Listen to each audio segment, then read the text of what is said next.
Good evening and welcome to the Ferguson City Council meeting for March the 12th. Meeting is now called to order. Let us stand for a silent prayer and the pledge allegiance to the flag.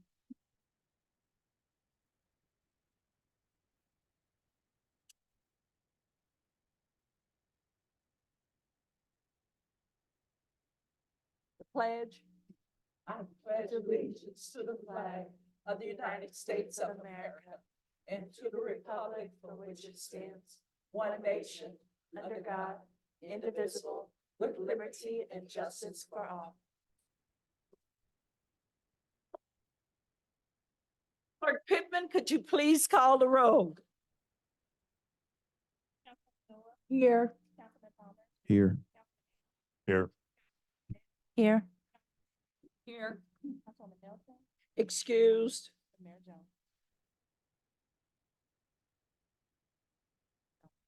Here. A quorum is present. At this time, we'll open our public comments. We ask that you speak into the microphone. You have 3 minutes. So Clerk Pittman, who is going to be first? Jeff Zalonia?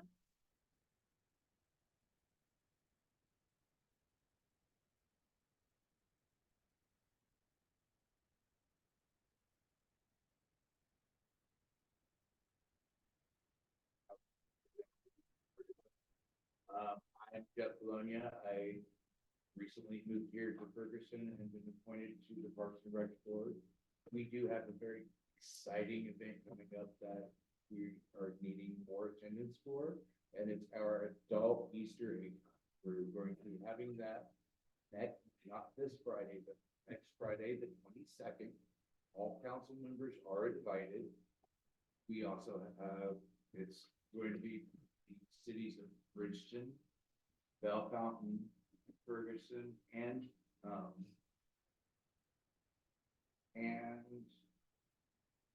Forest and Parks and Recs are actually coming together to respond to this event for all of our communities.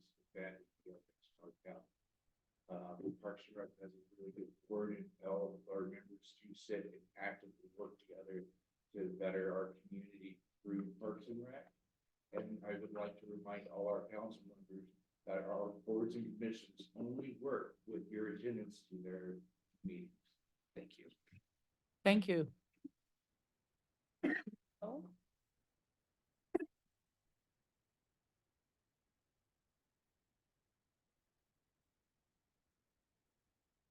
Mayor Jones, Council, Jerry Knoll, 1237 Deer Ridge Drive.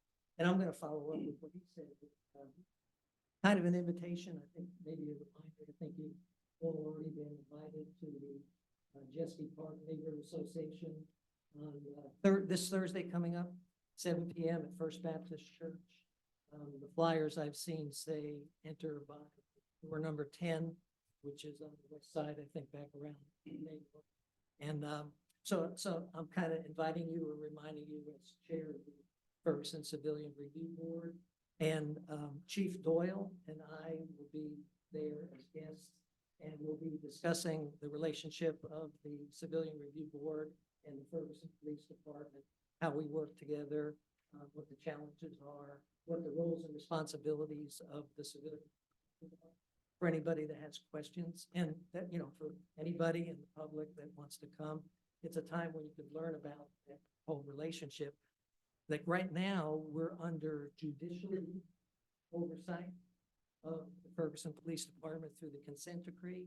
I think we all hope tomorrow the consent decree would be over. That's unrealistic, but it could be over, should be over relatively soon, within the next few years or so. Once the consent decree is over, there no longer will be judicial oversight. There still will be civilian oversight of the Ferguson Police Department through the Civilian Review Board that was put in place by a council ordinance in 2017. One of the things that's very important to me, and I believe it's also important to Troy, Chief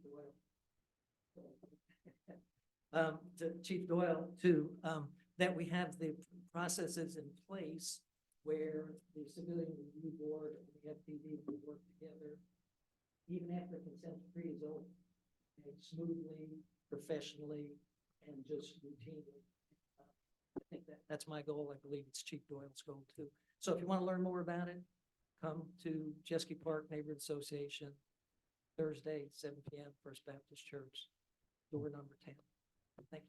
Thank you, Jerry. Nick Cassaw. Good evening. Tonight, you guys are having the second reading on Bill 7270 to have a used car dealership on South Florissant. I think it ought to be a 6-0 common sense vote to put a car lot where there's already a car lot. And I know it might not work out that way, but I wish it would. But I want to talk to a bigger picture. The Del Mar Loop is what we're trying to do in our downtown, in our own flavor, of course, but something similar, a walkable business, entertainment, and restaurants and bars, with buildings built out to the street, and, something very similar. The Del Mar Loop from Skinker to the west end where it ends is 1 mile. Right now, we, in our plan, in our zoning plan and in our 2040, we propose that our walkable business district is going to go from Woodstock all the way up to Carson, which is 1.6 miles. I think it's time to take off the handcuffs of this fantasy that we're going to have something that's 1.5 times the size of the Del Mar Loop. When the Del Mar Loop's got 15,000 affluent Wash U students and is surrounded by neighborhoods that are very high income, we don't have the level of spending ability here, and we need to be realistic, and we're not going to be 50% bigger than the Del Mar Loop. If we go from 501 up to Carson, that's 0.6 of a mile. And I think a realistic plan for us would be to develop that in the way that we want to develop, an entertainment and dining district. And let's be realistic about what happens from 501 down to Woodstock. Not that it's going to be garbage and we're going to let anything move in there, but it's already an automotive oriented district. Every building there has huge parking lots in front of it with a few exceptions. There's almost nothing that looks like the rest of Florissant Road. And we ought to come up with a plan to develop businesses that utilize that stretch of Florissant Road as it is to bring people to Ferguson. And let's have that be a prospering business district of a different kind. We can do this by changing the form-based code. Now, we ought to pass that car lot tonight, but in order to keep things going on that stretch of Florissant Road, let's revisit the form-based code and do something great for Ferguson to bring prosperity down to that. Thank you. You're welcome.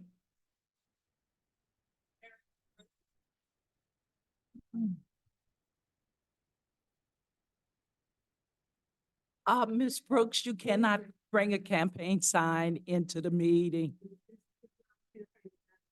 Ms. Brooks, you cannot have that sign in the meeting. Ms. Brooks, Ms. Brooks, Ms. Brooks, Ms. Brooks, you are out of order. Ms. Brooks, I'm not gonna ask you again. As a lady, citizen in this community, the people of Ferguson obviously didn't have a clue about how I sacrificed my media career, how I sacrificed everything that I stood for when it comes to being neutral and being there for our Black community. When it comes to being there for a lady that said that, Ms. Brooks, what is your comment? Say anything derogatory about anything. So when it comes to you forgetting that when James Holmes was sitting right there, those people sitting up there did not have their back. This city of Ferguson wanted to see you sitting there because we wanted you to be the example and the catalyst to be able to bring civil justice to this city. And everything that I've done, every waking moment that I had, when you called me, because you said yesterday, Sunday, oh, no, I don't do that, no. When I received that phone, because I was not gonna be involved in your campaign, because I don't understand politics. But when you called me, and I understood the movement and the change that the city of Ferguson needs, I was out there knocking doors. I was out there doing whatever you asked me to do. I was out there with that sign in the middle of protesters who was up in my face asking me, why you got that effing sign out here? Because she doesn't support us. You know, so, but I had to help them understand. The election day was 4 days away. You have to recenter your focus and understand that it's about the purpose and you electing change. But like I said, when it came to you and the people of Ferguson understanding that I went through hell when it came down to supporting you.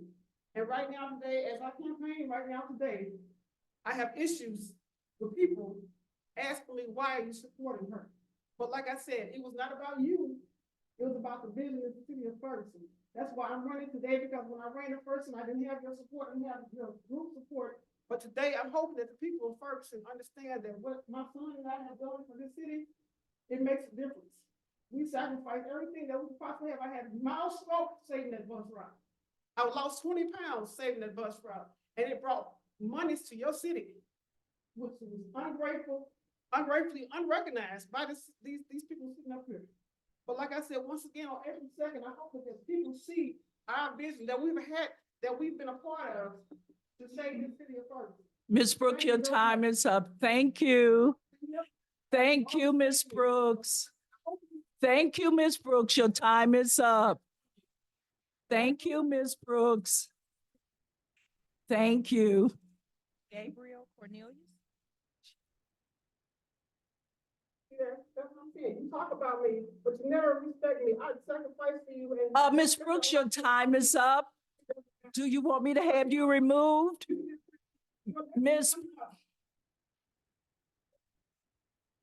Brooks, No respect for me. Miss Brooks.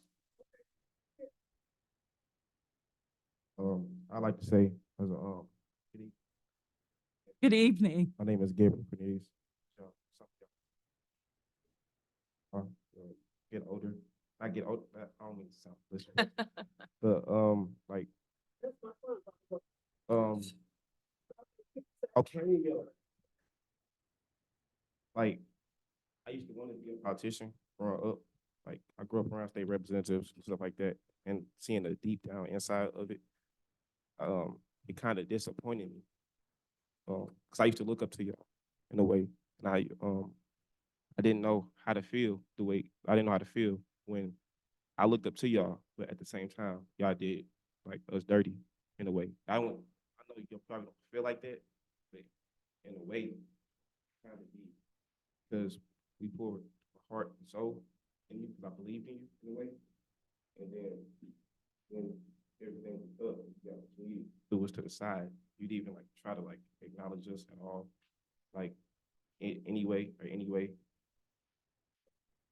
I understand it probably don't really matter to y'all at all, but people are human.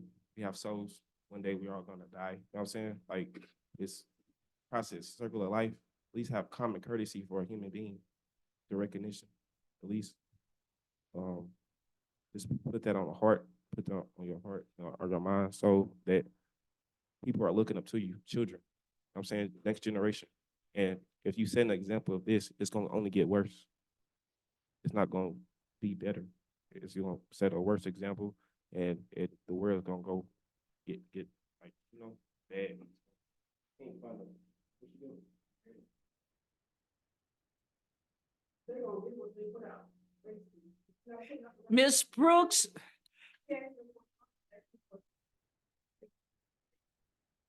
Basic, like, and I just hope one day that y'all can see where she's coming from. Like, I understand it comes off like aggressive, but you got to see where I had to go through. Like, growing up, because when you put stress on her, you also put stress on me. So I'm helping her. Like, I'm helping her. Like, when you was doing walking with you, I was right beside her. As you seen, when she was doing anything, I was right beside her. So whatever she had to go through, I had to go first when I was growing up. So I had to she's able to process it better because she's an adult. But as a child, you don't understand it. You know what I'm saying? It's not very, it's not a very big thing to put on somebody's heart. So feel left out. Oh, not pretty well. Thank you. Everyone connects. Thank you. We have anyone on Zoom? Okay. Thus, in the public comments, we will move to the manager's report. City Manager Hampton, do you have a report tonight? Mayor, Council, it's a pleasure being here in front of you tonight. I have one report, and that will be from Chief Doyle on a police update.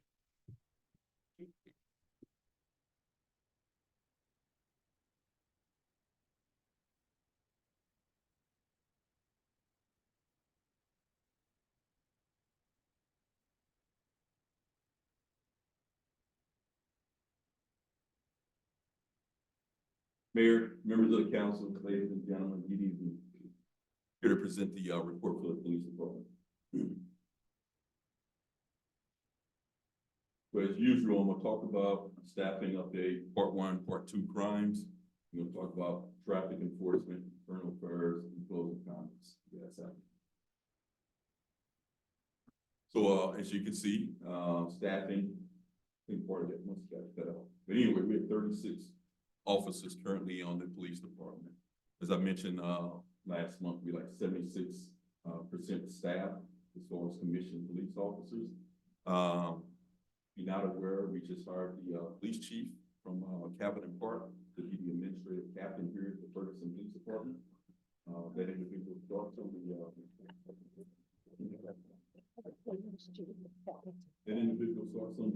26th of this month, so we're looking forward to him coming over. In addition to that, following him, there are two more, sergeant from Capitol Park and a detective from Capitol Park that also put in recently for the Ferguson Police Department. Is Sean Gibbons coming back? No. No, he wasn't. We need him back. So we got three total, there's possibly coming, well, one for sure coming in, two possibly coming back as well, coming to Ferguson. As far as part one crime, obviously the big number up there is 400% increase in homicide. I think everyone in this room is well aware of what took place in our city in regards to the murder suicide that unfortunately contributed to our increase in numbers. However, if you take that incident out, I mean, we're even, be 1 for 1, but however, those numbers have to be captured in our stats. The burglaries we talked about last month, that most of those were contributed to one individual. That individual obviously has been incarcerated since. We haven't had any burglaries in that particular ward since. However, I did just learn today that they had a $1 million bond, but they reduced it to 500,000 cash only today.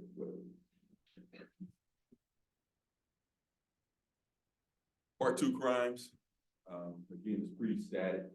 Total way up 13% for the year.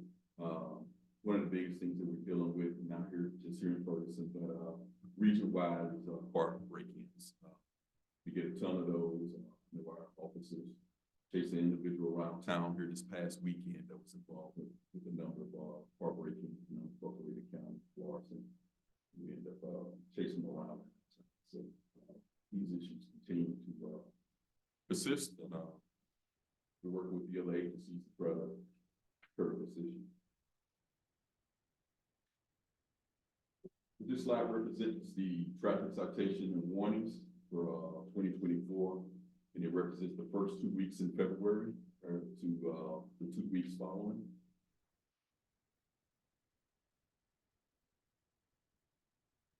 The next slide here tells you the total traffic tickets that we wrote for the year, 276. I believe last month we were right at 173. The next slide here. As you can see, if we compare this year to last year, as far as total tickets, 398 compared to 276, which is a 30% decrease from last year. However, if you recall, I mentioned in January, our calls for service were extremely high, which prevent officers from doing proactive work, so to speak. They had to respond to the radio, which lowered it. As far as, again, traffic citations failed to yield, we had 19 total for the year. For the first 2 weeks of February compared to the 2 weeks following, an 80% decrease. However, 19, I still think is too many. Again, we had one more of those this weekend. St. Louis County had a couple this weekend. External complaints, again, January 23, last year we had 3 open, 1 withdrawn and 1 unfounded. And this year, as far as external complaints, we have 1. Internal complaints, last year 1, we had 7 that was closed. Internal complaints this year, we currently have 2. Hotspot data, again, I wanted to put this up there this year, or this council meeting, to show you that, so last year, if you look at January, New Year's Eve day compared to January New Year's Eve this year, we had 224, we had 112 gunfire incidents compared to, if you count the New Year's Eve data, it was 255. So we still, that celebratory gunfire is still an issue in our town, and again, in our surrounding areas also.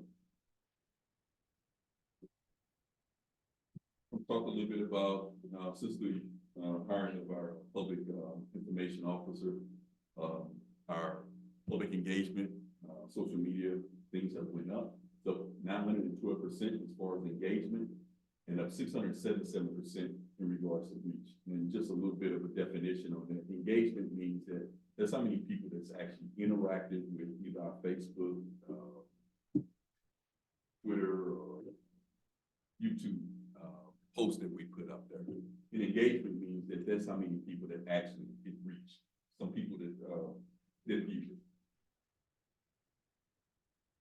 Again, just more information on this. What's interesting about this particular slide, when you drill down into the data, it shows that 60% of the people who view our social media, 63% of them are women, 37% of them are men.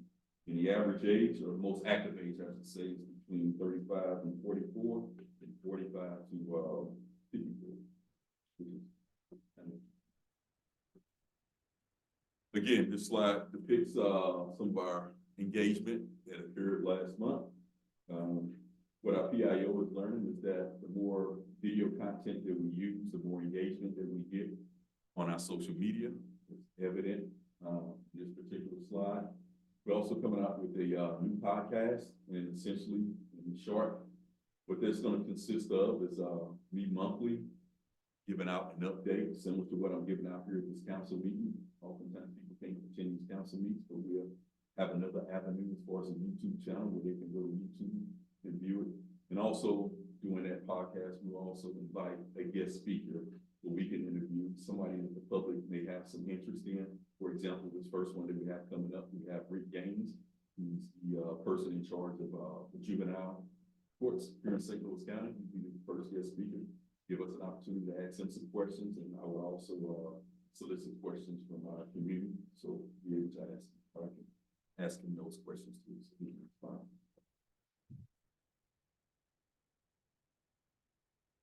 Earned media.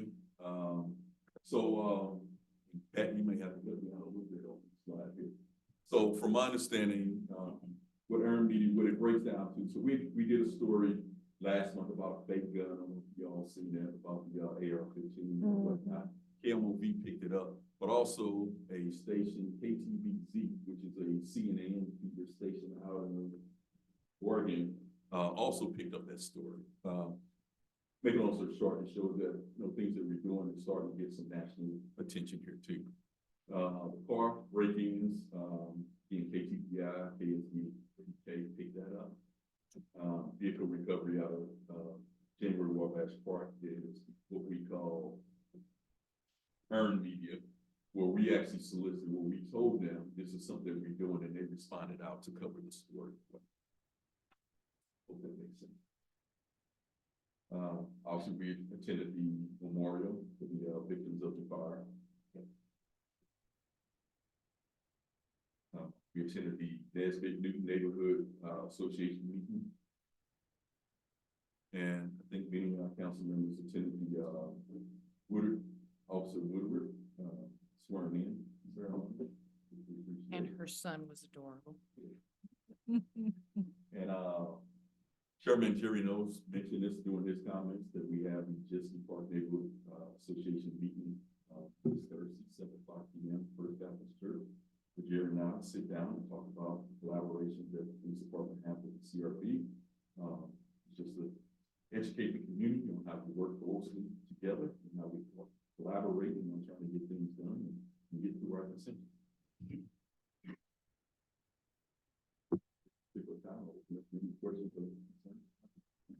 Councilwoman Lord and Councilwoman Lipka. Thank you, Mayor. Chief, the first question is, the new podcast, what's the date? Do you have a date yet? Middle of April, okay. And can you repeat the new FPD hires, the positions? I couldn't capture all. You said assistant chief, Captain of administration. captain of administration. Scott Ames, parent chief of cabinet part, put in an application. Captain of administration to Ferguson. Okay. That's the only one? He's the only one who's that's officially got hired. We have two other assistants. Okay, thank you. Councilwoman Lipka. Okay, Scott Amos, is that what you said? Yes. How do you spell his last name? Oh, just like it sounds. Okay, thank you. And he's the captain of administration. What does that job involve? So basically, he will oversee, so the dispatchers, the record room clerks, the evidence people, basically, the non-commissioned people in the police department. People who report to him. But he'll also be responsible for,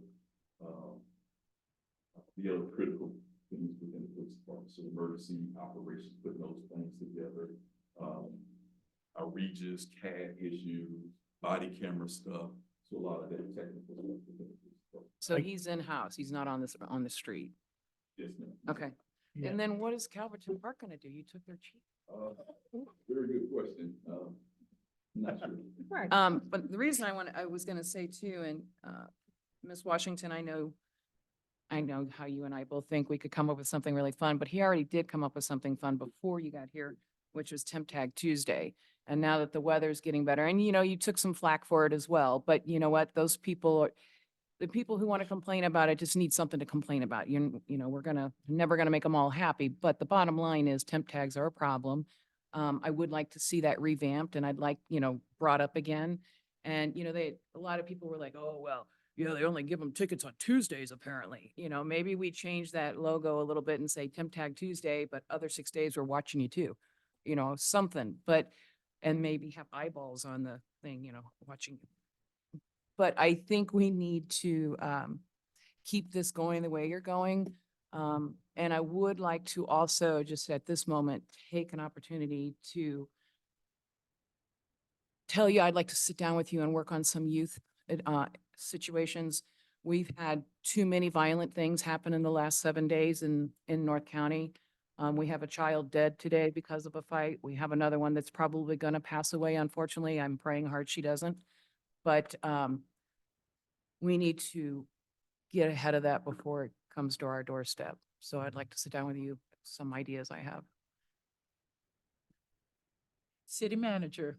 Yes, Chief, two things. First, on the Ferguson Emergency Operation Plan, that's for the whole entire city, correct? Absolutely. And then he will be reviewing ours, the one that we have currently. Where he's reviewing it, after he's done reviewing it for council approval. And then also, Chief, could you please go into our vehicles that we're getting? I know, go ahead. Yeah, so we secured, 7, Durangos for the police department. All black, again, those should be up and operational, hopefully within the next couple of weeks once the equipment is installed. Just like our other vehicles that we also have, vehicles with radar units, dash things. We also look in, Councilman Palmer, you mentioned before about the outside block cameras for the vehicles. So we're looking at a camera system that would integrate that within the dash cam, for the police vehicles. Yeah, with that, we'll be bringing you, a budget amendment for that because it would be an upgrade of our current cameras that we have in the car, same company. But while we're doing the new cars, we might as well get them, if we can. So we're looking right now at the budget to see if we can afford that for this year. One other thing I want to mention too is that, so I did a story, I believe it was last week. Victims' vehicles being stolen and, told. Oftentimes the victims not only have to pay for the towing fee, but they also have to pay for the storage fee. I think we're all aware that oftentimes many of our victims don't have the money to, pay for those fees. However, I'm happy to report since this story went out, I've been contacted by numerous both companies, including the one that we currently contract with, which I have a meeting with tomorrow, that's willing to work with the city with regards to reducing those fees for, residents in Ferguson. When you say 1 minute. Mr. Ashby, Councilman Ashby. So real quick, just an update on the license plate readers, the fixed installations. And then, you mentioned putting the flock cameras actually on the cars, which is a great thing. How would that flow into, and I think you said it was called Valentine's Law, the law that allows us to, This state proposal right now, I don't think that will go into effect, I believe, until August. I shouldn't week or whatever. I mean, that wouldn't have anything to do with that. I think what you may be alluding to is maybe the Star Chase system that we're looking Yeah. to purchase, which is, in short, which would shoot basically a GPS dart out at a vehicle. So whenever these vehicles take off on us, we can at least track them on the GPS system. Correct. Councilwoman Lipka. Yeah, I was gonna say, there's no flock cameras on the cars. It's the Star Chaser system. And that's a cartridge. It just comes out of like a remote control in your hand. So we talked about that last council meeting. When you talk about victims and cars being towed and things like that, can you define what you're saying as victims? Because when I'm thinking, like, if I had my car stolen, I have to go pay those fees. That's okay. So all right. So I wanted to make sure I was understanding because a person who has got unlicensed cars in their driveway or multiple cars broke down, or they've parked cars on public property that they need to have moved and we tow those aren't victims. Those are people breaking the law. So I just wanted to make sure. Yeah, But but I it- refer to individuals who actually are true victims. of- Right, okay. Ballpark, shop, car got stolen. Right. Reported to the police, they find it, somewhere in the city, somewhere, their vehicle was being, oftentimes, it's all messed up, so they end up towing it to a tow yard. You get charged for that towing fee, and you also get charged for how many days that vehicle was stored there. And oftentimes, many of our victims can't pay that fee. Right. For storage, and what happens is that the, tow lots end up auctioning those vehicles off. And it's kind of unfair for the victims. I mean, one, you're Very. already dealing with stress of getting your car stolen, but now you have this added burden of this financial, thing that you have to deal with. So, like I say, the company we contract with right now wants to sit down with me tomorrow, and I think they got some good ideas on how we can help at least our residents here in Ferguson. Yeah, and keep us up to date on how that conversation goes, because there's some other ideas that are coming to mind for me that I think we could set up some programs here in the city. We could also, and I'm going to put this out there to council, we could also put something aside during budget time that would offer some sort of assistance to Ferguson residents who are having that situation. So those are all things that we could look at. I'm putting it on the table there, Miss Jones. So I do think that we have a savings account, so to speak, for the city of Ferguson through our nonprofit. We could possibly move some money over there and let it sit there in regards to being able to help citizens, as well as coordinating with services of other tow truck companies. And I'm getting looks like nobody's business from the two women over here, but I'm just saying it can be done. From initial conversation with our tow company, I don't think. I'll start it off with $1,000. Will that make you all happy? Councilwoman Noah. Just thanks, Mayor. Right quick, since we're speaking of tolls, can you just clarify, you spoke about this in the Nesbitt Newton meeting, when cars are parked on the street, with expired plates or illegally parked. It's it's FPD. When they're in the driveway, Sorry. I mean, if it's on the street, it's FPD issue. but if it's in the driveway, it's code enforcement. Okay. Thank you. Chief Hampton, you have anything? Yeah, I believe I answered that question a couple times on the, where whose properties. He's coming. But also, Chief, with the city lots that we have, I know right now we're looking at the lighting that we have, and also the portable cameras and the dumping that we have. Can you just remind everyone kind of what the fine is for our dumping? And, you know, now that we have these portable cameras, that we will catch people. Yeah, I mean, I don't know the actual fine with it, but obviously something that we definitely gonna enforce. Yeah. Because, It's an issue, you know, we can continue to allow it to happen. If we allow it to happen, we need people to treat our city as such. So, Exactly. it goes back to the same thing with the traffic enforcement. Somewhere in this whole process, at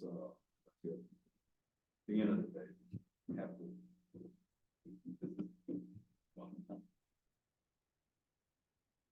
Any other questions for the chief from the council? Hear none. Thank you, Chief Doyle, for everything you are doing, you and your officers. And the manager's report is now closed. We move to special presentation.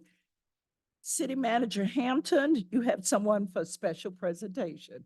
Mayor and Council, at this time, I'd like to call Joel up from Republic Waste Services. Woo-hoo. Hey, I don't want to be here, so I'm gonna make it 1 minute. For inviting me today. Again, my name is Joelle Aguirre. I am the municipal manager for Republic Services. So I am the liaison with Republic and the city for the residential trash program. So with working with Rachel and John on some city cleanup efforts, they just thought it might be a good idea to come to a council meeting, do a brief overview of the services that your residents have and just a few stats. So we're in here 5 days a week, Monday through Friday. All services are on the same day. Trash, recycle, yard waste, all three services are on the same day, right? Routed Monday through Friday. We provide a trash and a recycle cart at no charge to the residents. And the contents, the weekly contents are limited to those carts. So for those residents who generate more volume than what fits in those carts, then they do need to lease an additional cart for that volume to go into for us to service. Yard waste again is once a week, and as long as it's contained, we pick it up. So in a brown paper bag that you get from like your local hardware store, they can use a personal tote, like a 32-gallon container. They can even bundle very small twigs, about 4 foot by 2 feet, tied with twine or rope. And they can lease a yard waste cart from Republic Services they want. And so, you know, get the material curbside by 6 a.m. on your service day. We can be in the city 6:30 to 6, I believe, is the hours that we're allowed. And I know people get used to the driver always being there at 10, and so they don't sit out at 10. But when that driver goes on vacation and we get a sub in, they come up at 6:30 and they don't have it out. So we do need to have it out really by 6 o'clock. Bulk items, this is a really great service or great opportunity for your residents. So once a month, your residents can set out up to 3 bulk items at no charge. The only thing they have to do is call our customer service to schedule. So, you know, bulk items are, you know, bed, a dresser, a chair. It's not kitchen cabinets, it's not decking, you know, it's a bulk item. But 3 of them once a month at no charge, and all they have to do is schedule that. So, yeah. Yes, so a mattress and a box springs, that's 2, That's correct? 2, yes. So just be. Just to be clear, that is correct. But that's correct. So those are the services that we do provide.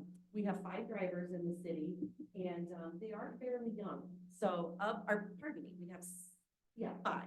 One driver has 8 years of experience, one has 2 years, and the other 3 are under a year. And we feel Reggie is your route supervisor, and we feel really comfortable with this group out here. It takes a little bit for those newcomers to learn those routes, those one-ways, those back downs, et cetera. So with those 5 drivers, we have 5 trucks. And there's over 12,000 residential carts in your city. So it equates to about $2.6 million worth of equipment in your city, not counting the driver's wages. Okay. Wanted to talk a little bit about recycle. You know, since the pandemic, I should even before that, when China stopped accepting recycle from the world, it really put the world in a bind of what to do with that material. I'm proud to say that it's 2024 and our MRF in Hazelwood and our second plant down off of 55, we run between 95 and 100% domestic. There's been 3 paper mills that opened up kind of down in the south. So that's a big deal. We're very proud of that. We move it. Contamination is still a very hot topic. And 2 years ago, we added, the MRF added auditors to their staff. Every load that comes in gets audited and literally the auditors glove up, mask up, and they literally get in when it's dumped on that concrete floor. And between the county and the GM of the plant, they've come up with a contamination threshold of 15%. So every truck that comes in wants to have 15% or less trash in that recycled load, okay? So Ferguson is a little on the high side. You're at 33% contamination. So just to put it in perspective, of our 45 municipal partnerships, there is only about 10 that are at that 15% or less. The rest are more in the 20-25. So when I say that Ferguson is a little heavy, I'm basing it off that statistic. So, you know, excited to say, you know, the county has some great programs. They have these Oops Take programs. They do have some financial assistance for some education materials should the city want to, you know, partner with Republic Services in any way, and just accepting the right material. So the right material is, you know, cardboard, paper, plastic bottles and jugs, glass, and metal and aluminum. So glass is always a little bit controversial, but we accept it here because our plant has the infrastructure to accept it. There's another small recycler called Federal, and they don't process glass. So if that hauler takes their recycled material to that particular business, they wouldn't be able to process the glass there. But we do. We can that. And so if you would look at our website, it actually doesn't say we accept glass, and that's because that's our national website. But we here locally in the 4 counties that we service, we accept glass. So we only want those 4 items, right? So anything that you can do to partner with us to help us to get that down, we would love to partner with the city. Okay. Couple of other stats that you have your team, the drivers. You know, one of the main things we hear is, it's my yard waste, right? I just wanted to give you a stat that from the current contract that we're in, contract year that we're in, which is April 1st of 23 through today, it actually goes through the end of the month. There were 4,323 misses called in. Okay. I don't know if you think if that sounds a lot, but we have almost 900,000 drive-bys in a year. That's for trash, recycled, yard waste. So if you do the math on that, that's like 0.4% of the inquiries into our CRC for a miss is 0.4%. Okay, 1 is too many, right? 1 miss is one too many. But I wanted to put that into perspective. The next largest category of the inquiries, well, totally for the year, there was just shy of 19,000 inquiries into our CRC.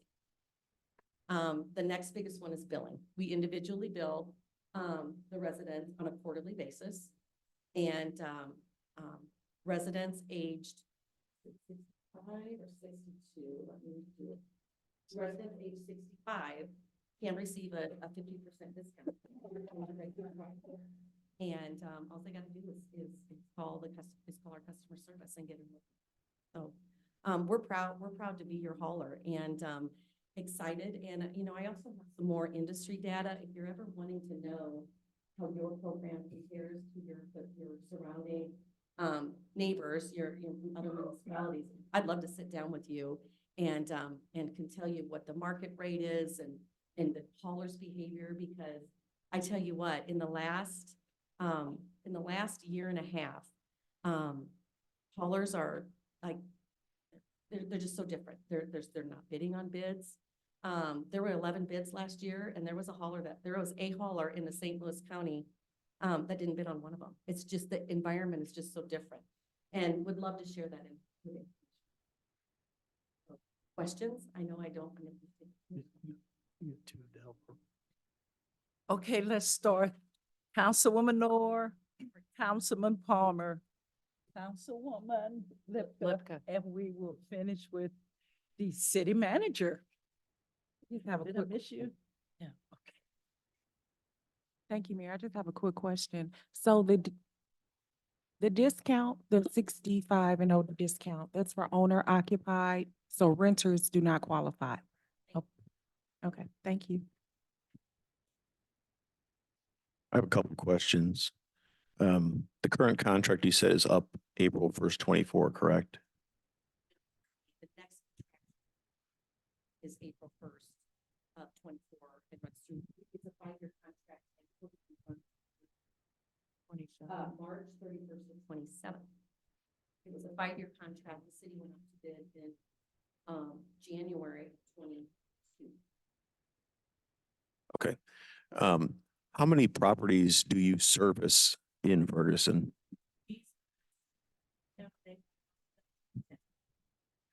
How many eligible properties are eligible for service in Ferguson? I don't have that information. I can tell you what, so that 5,010 are active. Right? If someone falls off, which means that they do fall off, we don't track the total number, but I mean, one of that information, the county has a census, and you can compare what we have as active to what's on that. So what I'm getting at is, if we were to have an extreme amount of residents and homes that did not have service, I feel that the current paying customers are subsidizing services for others in the community possibly, because when you bid this, obviously you're looking at, there's 6,700 clients here. We're already in the area. We're not going to skip every other, if you were picking up trash for 10 people, it'd be pretty expensive. Obviously you get economies of scale having 5,700 customers within the city limits. We do have a solid refuse ordinance in town here that says that it's actually a requirement to have trash service. We don't really enforce that, but what I'm getting at is, if we were actually able to take more of a tougher stance as a community and make sure everybody does have trash service, come renewal time, would that make our prices get cheaper since you're servicing more customers within our area? So when you guys do submit the bid, you're kind of looking at that county information that says how many single family homes or properties you're servicing, because you do service up to 4 family units with 4 in one dwelling. And 4 families, I believe, as well. Well, I own one, so, but As a like it's a 434 Marie through 440 Marie has 4 dwellings in one structure.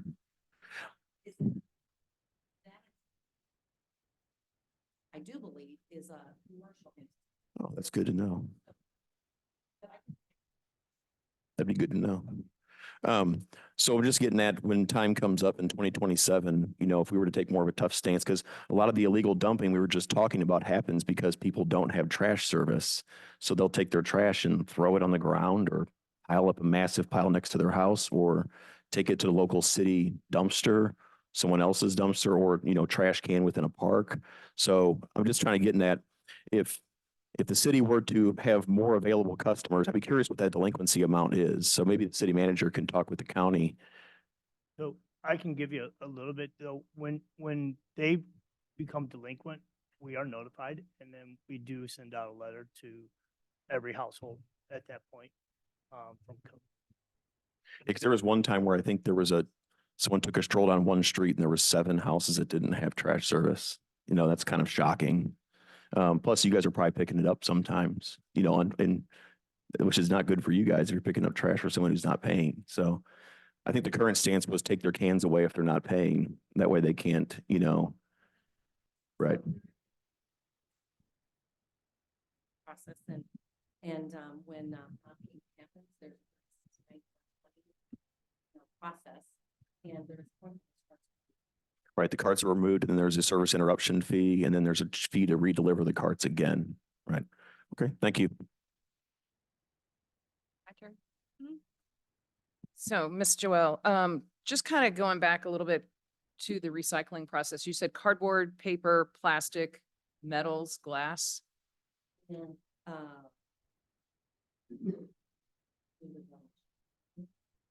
I wrote, paper, cardboard, plastic bottles and jugs. okay, that's what I metal was, cans, and plastic bottles. cartons in the glass. Okay, metal cans. My husband and I have this argument, so please settle it for me. We have 2 trash cans. We have the recycled trash can, we have the regular trash can. Yes. No, I mean in my kitchen. Oh, Okay, sorry. In my kitchen. So stop laughing at me, Lamika. So when I have a sour cream container that's plastic, I rinse it out and throw it in the recycling. He says it can't go in recycling because it contained food, no matter if I rinse it out or not. So who's right? you are right. Okay, and then anything like banana peels, onion peels, all that, that goes into my regular trash. It does not go into recycling because my husband thought that was organic recycling. I said, no. Well, food material could be compost. Right. So if you can, remember as empty, clean and dry as you can and rinse it out. And when in doubt, throw it out. So if you rinse it out and clean it out as good as you think, you think, gosh, this is too much. When in doubt, throw it out. But empty, clean and dry. And then is there any particular requirements on cardboard? For some reason, I thought there was something about heavily printed cardboard or something couldn't. Not No. that I'm aware of. We just like it, I mean, for disposal purposes, for residents, we do like it broken down. Okay. So it can fit into your container. Are you still doing the walking around the neighborhood and checking people's recyclables? No, that was in 20, believe it or not. That's Yeah. how long ago that was. But the county has a phenomenal program and a phenomenal equipment and electronic device for this Oops Take program. And I would be happy to, sit with the city with a meeting with the county because it is an incredible program. Okay. That they offer. Thank you. City manager. Mine are easy. Okay. Cabinets, construction debris, and things that you will not pick up. Is there a process that can get picked up on a bulk pickup? Or how is someone supposed to do it? So you gave me a couple of items. You said construction. Yeah, so like yard, like your decking that you talked about, and then also the cabinets. Okay, so decking. I mean, a bundle. It'd have to be in a bundle, and no more than 4 foot wide by 2 foot tall, 5 foot 20. You get 3 bulk items a month. So if you want to put one on each week or whatever, you can do that with your decking. Okay. Construction material like drywall, kitchen cabinets, that stuff is really not residential bulk items and you should really get a roll off for that. That's really what you should do. Okay, and then also, can you touch on tires? We do Because not I know accept this tires. is a big Yes, deal. we do not. Tires are a hazardous material. Through working with the city, I did find that, in Ferguson, there is, Only one. pardon me? It's about the only one now, and Okay, the only collector now. okay. So, and forgive me, I don't remember. Maybe you remember Andy him. Worm? Andy Worm. Andy Worm. He does take tire disposal. But you do need to call and he can only take so much. But tires are are considered hazardous waste because of the material of the tire. So, St. Louis County has a great hazardous waste drop-off program. If the city wanted to look into something like that. It's also nearby too. The one site, And they're looking to add more sites in the near future. But county's hazardous drop-off point is only about 2 miles away or, Okay. yeah.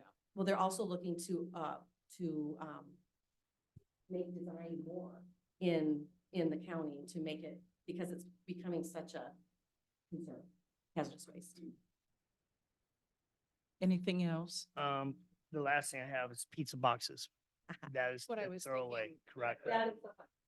So here's what we say. So the pizza sits on the bottom, not on the top. So if you really want to be an avid recycler, cut the top off, because the moisture, so the top just gets a little moist from the steam. That cardboard does dry out and the fiber is still recyclable and is still valuable. But the bottom, the grease that soaks into the bottom, breaks down that fiber. It's not anything. So if you don't want to cut it in half, just throw it in. Councilman Palmer. When a recycle load is over the threshold that the recycler is willing to accept, what happens to it? So when you bring a recycle load from Ferguson in there, it's got 33% contamination. Do they reject that load? No, it gets taken out. And then the other percentage gets recycled. It goes through the plant and gets processed and reclaimed. You guys just get less money, I guess. Is that how it works, or credits, or?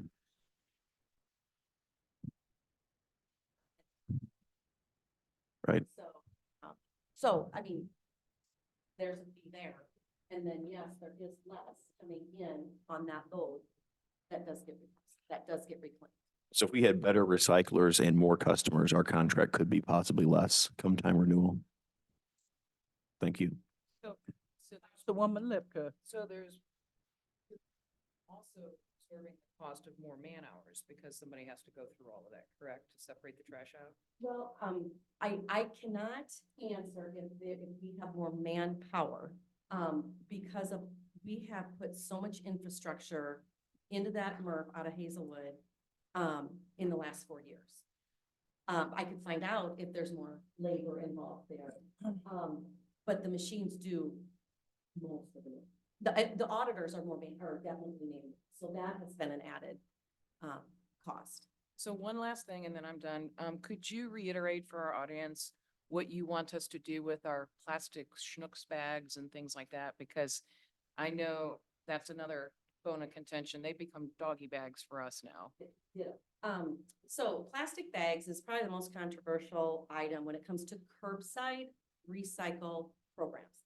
So, because plastic bags are recyclable, if you take them to like your grocery stores, most grocery stores do partner with companies like Trex, and they make that, what is it called, that wood, that decking, they make picnic tables, fences, and et cetera. But it's not acceptable when you put it in any hauler's curbside recycle program, and that's because of the plant that it goes to. The bags get caught in the ears and it shuts down the plant. So that is why it's not. So the best thing you can do is to either trash them. That's not the best because it takes 100 years or so to break down a plastic bag in the landfill. So the best thing to do is to take it to a grocery store and to recycle it.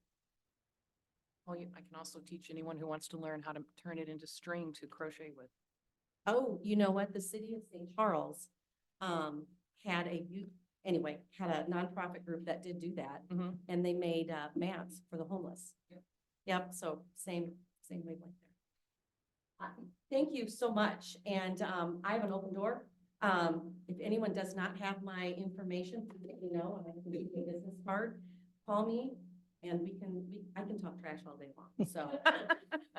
Councilwoman Noor had one last question. Thank you, Mayor. And it's really for city manager because we're speaking of trash. Can you remind the community, what is the time frame for removing the cart from the driveway or the curb after dumping? Good question. I think I have. And the reason I have that is because the city and Republic Services partners for this piece called the Trash Talk, and it is on your website, and we just updated it.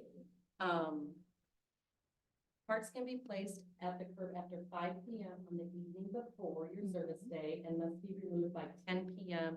on your service day. That's from the city.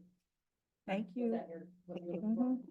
So, and this is one of the reasons I brought Joelle tonight is because we started the trash talk. We're updating that. We want people to know how to recycle, that there are recycle containers out there that Republic furnishes. And that, you know, we need to do a better job of recycling. And then also how we get all this illegal dumping, that maybe everybody can now see that all you have to do is call and Republic, and, you know, the numbers on our website. And then you can set up bulk pickup. On the last service day of the month, get free. Take it with the trash truck. There's not another truck. Thank you. Thank you, everybody. Have a nice evening. Thank All you right, very we much. appreciate you. Okay, the special presentation has ended.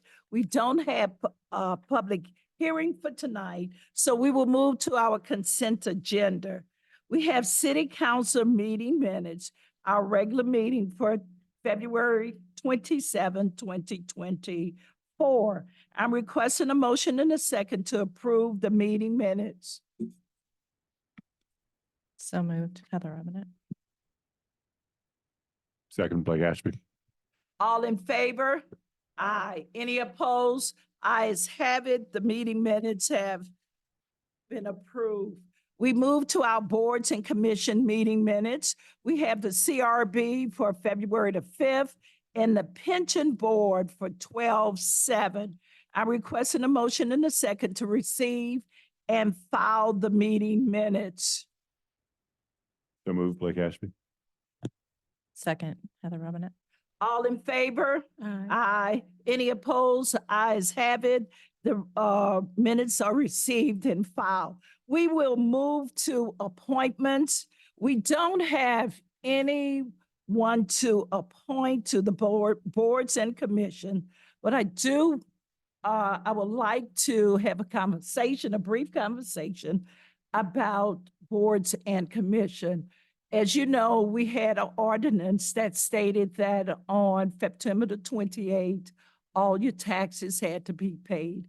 We found several people who had gone over probably the 29th or the 1st. So my concern is that we don't penalize these people, but let them stay on the boards and commission. So this is the first time that we actually work toward doing that.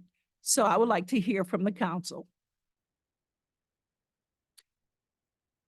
Councilman Ashby. Yeah, I don't think that's an unreasonable compromise. I mean, really, we put that ordinance in place to make sure that the people on our boards and commissions were paying their taxes, and an extra day or two, obviously, we would prefer it that we're paid on time, you know, at the end of the year.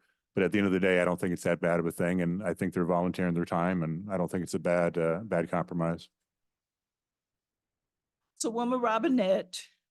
So, I mean, we had a long conversation back and forth about what that date was to make it fair, to make it, you know, to give a little leeway. I know that the letters went out prior to February 28th.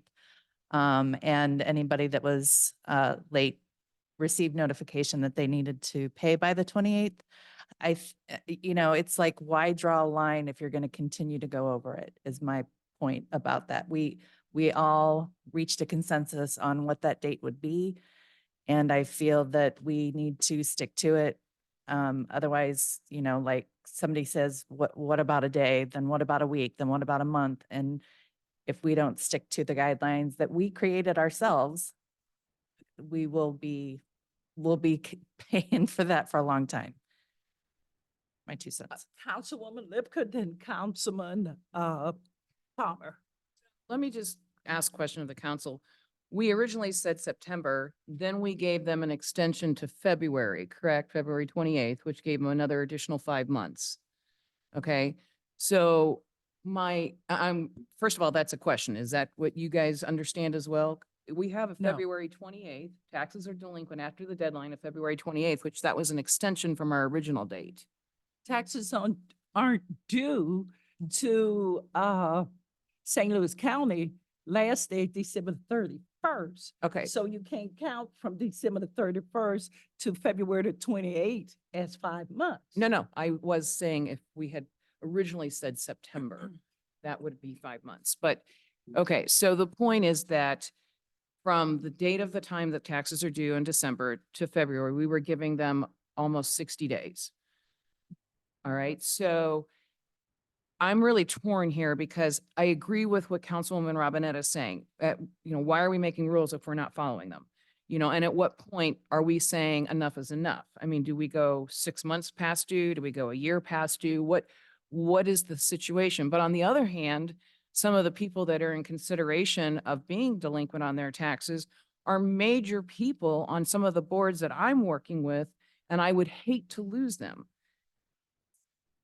So I don't want to see the people who I watch, monthly, daily, weekly, give their personal time and do it with passion and heart be removed because of this. So where do we find that common ground? Where do we find that middle ground? But, we already did 60 days. Do we need to give them a little bit more before we lose them? I don't know. I don't know what the answer is, but I just want to put it out there that unfortunately, I mean, I agree with Councilwoman Robinette.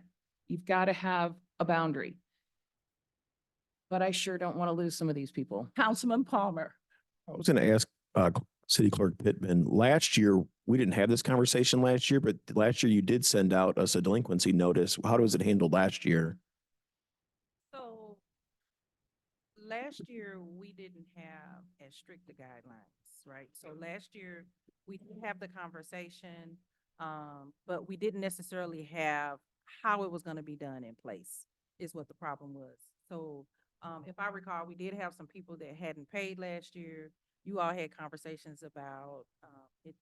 It kind of started with, it wasn't in September that it was due, but it was more time that they were given. Right. And there was some discretion that was going to be provided to some that if they couldn't pay, if they had conversations with the city clerk or whatnot. So those conversations kind of went from there. But to do the process the way that we did it now, this was the first time we've done it like this.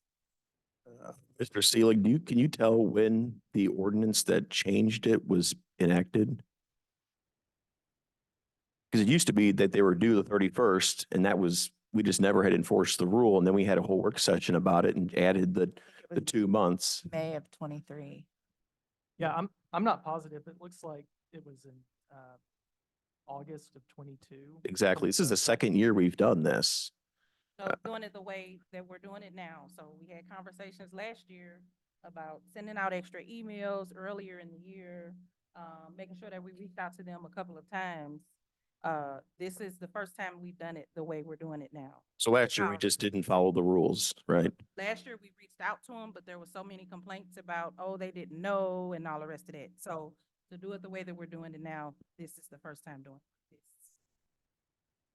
Councilman Blake.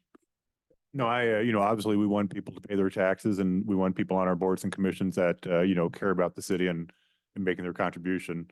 How many people are we talking about that weren't current as of the 28th, but are current now? Well, I haven't gone back and looked since I sent out the initial, but it's under 10. So you got Councilman Blake still has the floor. But so we're saying, But his question was, how many have since corrected? So I have not gone back and taken a look. I sent you guys the list and it was under 10. well, it was under 10 that had fallen short, and I thought it was just a couple that had actually corrected. I haven't gone back. Okay. Because I understand you have to draw a line somewhere, right? And 28 days or, what are we at? 58 days, 60 days, 75 days, whatever the number is. We just have to pick a number and stick with it. But this is really the first time we've been trying to use this line. And if we've got a couple or three people that paid a few days late, they are volunteering their time. They have met the spirit of the law, if not the letter. And, I don't think it hurts to let them, slip this one time. Councilman Palmer, then Councilwoman Lipka. Mr. Seelig, can you inform us as to the ordinance also allowed for a waiting out period, which was reduced to allow them to reapply? It used to be you had to wait, I think, until your term had expired, that term that you forfeited, but then we changed it to, I think, is it 90 days, 120 days till you can reapply for the position again? It's 180 days. So 6 months? That's right. Yeah, 180 days. Okay. Thank you. Councilwoman Lipka. I was just gonna say, going back to Councilwoman Robinette's point, Mr. Ashby, you said we pick a day. We did. We did in a work session. We picked a day. We picked February 28th. So I mean,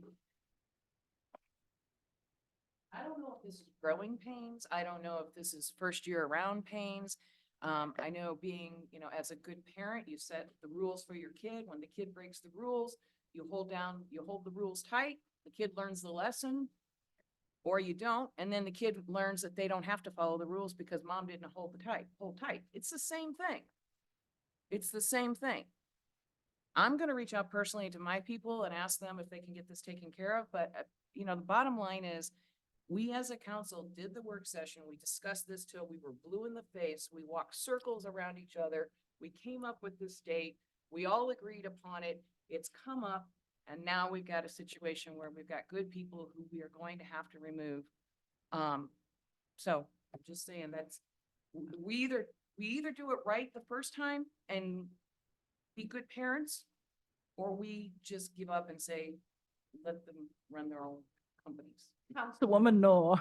Well, I actually wanted to extend it to April 15th. So, you know, we didn't totally disagree on April 28th. It was just that I was outnumbered. However, I do understand where you all are coming from, and we do need to stick by the rules. But if the members have paid their taxes as of March 12th, and it's just a couple of members, why can't we reinstate them?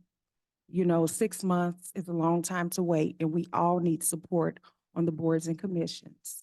And we do, you know, tend to walk that line sometime. We're not always just, you know, 100% going by the rules. You know, we do make exceptions. So in this case, I think we need to make an exception for these volunteers who volunteer their time so that they can support the city and the boards and commissions can operate. Thank you. Councilman Blake. And unfortunately, my wife and I weren't blessed with children. But I do know that when I was a child, if I was on my way home and I hit a traffic jam and was a little bit late, you know, my parents took into account my good intentions. And I think this is what we're talking about. You know, we're not talking about all 10 people. I think we're talking about just a couple or 3 people who did have good intentions. And when we had first started talking about this, we actually talked about giving Octavia a little bit of flexibility around that date. We backed off of that because it was hard to put that into writing. But, you know, I think the expectation was we're trying to achieve a purpose, and that purpose is to make sure people pay. And, you know, from my standpoint, if it takes them another 3 or 4 days to pay, but they pay and they want to keep on volunteering, you know, I think they're trying to do their part for the city. And I would hate to penalize somebody who had good intentions, but didn't quite, you know, hit the checkbox on time. Well, I'm going to say this personally myself. I don't see it as a parent situation. However, I don't. However, some people have a house note.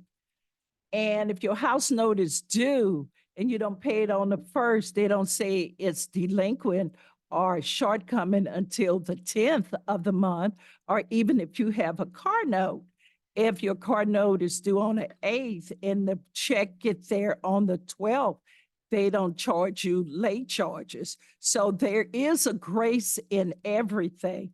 So we're asking people to take out their time and their talent to be on boards and commission that helps the council to make decisions. And if we set this example where we can give them 4 or 5 days grace period, next council meeting, we're going to say, oh, we need people to be on boards and commission. Would you want to work? And we done already told people that, hey, we don't give you grace, but we still want you to come and be a part of the boards and commission. What are we going to do? You know, we're going to let people look at the decision and say there's no grace, but they want us to serve. And we're going to keep on asking people to serve. And people are going to say no, because there's no grace.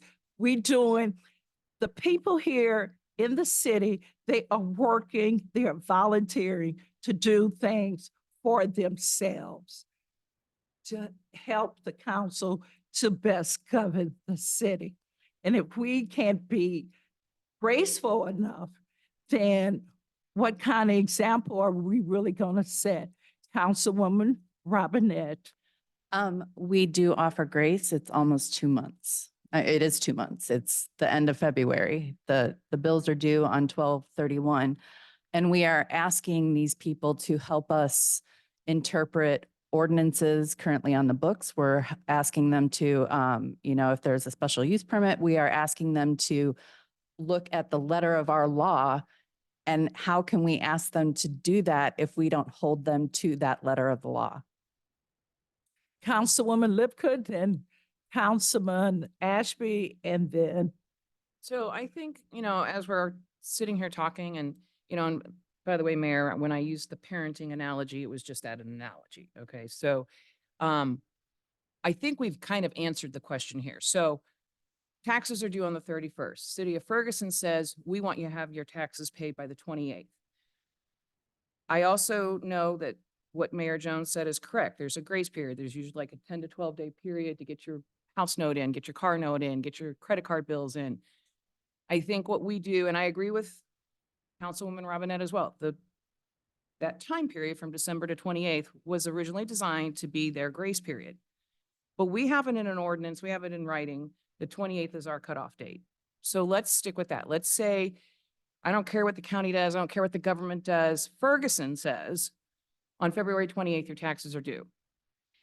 And if we put a grace period of 12 days on that, that gives them that time frame.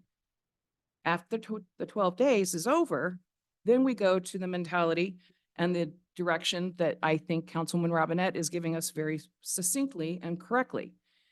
So I think it's a combination of all of that. 28th it's due, 12-day grace period to get it in, and after that, processes begin to remove. That's what I would like to see done. Councilman Ashby. Yeah, and and all these things are hard, right? Because we, for a period of time, Ferguson was kind of loosey-goosey. It just was, right? We stopped paying attention to details because we had a lot of stuff going on, and we're trying to get back to being less loosey-goosey. And asking people, even volunteers to be up on their taxes is a way of getting less loosey-goosey. But we also have to have the flexibility and recognize we're a small city. A little bit later on tonight, I'm hoping we will pass an ordinance that allows a car lot in an area where it says we shouldn't have a car lot. And 2 weeks ago, we passed an ordinance that allowed a liquor license where there's a place where we shouldn't have a liquor license. Oh, that's fair enough. And taking that a step further, when we were negotiating with Chief Hampton, we had to negotiate around some statutes and some expectations to figure out a way to make it work. Because, the rules are there obviously for the betterment of our city. And sometimes giving people a little bit of grace on those rules lets you wind up with somebody like Chief Hampton for your city manager. So I think we're talking like 2 or 3 people. I don't think letting 2 or 3 people continue sets a permanent bad example or undoes the purpose of why we passed that law. Councilwoman Robinette. Okay, you keep saying like add 12 days as a grace period. We have added 2 months as a grace period. The taxes aren't due February 28th. The taxes are due 12/31. The grace period is 2 months. If you're saying give them 12 more, I mean, why have it on the books? Why did we sit here and argue and go back and forth to come up with the 28th only to give anybody a pass who wants a pass because we don't adhere to anything that we set up? I mean, we have to walk the walk and talk the talk. Councilman Palmer, and then we will try to come to a solution. Yeah, my stance is this is pretty ripe. We just went over this and 6 of the 7 people on council came to this consensus agreement. If the time to stand firm is any time, it's now, especially after last year was basically a 17-month grace period for some people. I mean, they haven't had to pay at all, even last year for the requirement. It's just, we either have to repeal the requirement or enforce the requirement. I mean, if you want people to serve, you want to make it real easy to serve, then just say, we don't care what your tax status is. I probably wouldn't vote for that, but somebody's welcome to make that amendment at a future meeting if they would like, and make it easier to serve. But it's just, we have to do one or the other. We can't just keep kicking the can down. We went through liquor licenses, give them another month, give them another month. The next thing you know, it's up for renewal again. You know, we can't just pick and choose when we want to try to seat somebody on the board, not seat somebody on the board. You know, it's just, I mean, what's the point of having rules if you're not going to, you know, enforce them? Especially, like I said, with something so ripe. We just went over this less than 2 years ago. And we had an entire work session about it. We went over it and everybody got a little piece of what they wanted. The debate was, well, people are waiting on taxes. Okay, well, we'll give you till the 28th.